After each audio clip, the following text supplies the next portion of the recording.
लाडक्या बहिणीसाठी आनंदाची बातमी आलेली आहे. ती म्हणजे अडकलेले पैसे जमा. लाडक्या बहिणींनो, जुलै हप्ता आणि फेर तपासणी. मुख्यमंत्र्याचा मोठा निर्णय काय आहे आणि ज्या लाडक्या बहिणींचे पैसे अडकले असतील, आजच्या व्हिडिओमध्ये आपण नवीन नियम माहिती करूया. तर जुलै हप्ता आणि थकीत रकमेचे काय?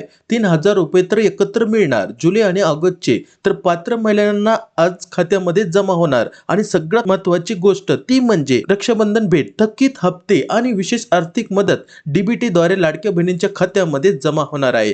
पण हे अडकलेल्या पैशाचे नवीन नियम काय आहे ते पाहूया. तर लाडक्या बहिणींनो, फेर तपासणी आणि नवीन नियम. अपात्र ज्या लाडक्या बहिणी झाल्या होत्या, त्यांचा हप्ता बंद झाला होता, अशा लाडक्या बहिणींची पुनर्तपासणी केली जात आहे आणि ही जवळपास पूर्ण झाली असून आता खरोखर ज्या लाडक्या बहिणी पात्र असतील, ज्यांना ई केवायसी केलेले असेल आणि पात्र असेल, तर अशा लाडक्या बहिणींना थकबाकीसह पैसे मिळतील. मुख्यमंत्र्यांना मोठी माहिती दिलेली आहे, पण त्यासाठी ई केवायसी केलेले असेल आणि लाडक्या बहिणी पात्र असेल, अशा लाडक्या बहिणींना आता ही योजना सुरूच राहणार आणि पात्र लाभार्थी महिलांना एकही रुपयाचा तोटा होणार नाही, अशी मोठी माहिती लाडक्या बहिणींसाठी मुख्यमंत्र्यांना दिलेली आहे. तर लाडक्या बहिणींनो, तुमच्या खात्यामध्ये पैसे जमा झाले की नाही झाले, खाली कमेंट करून नक्की सांगा.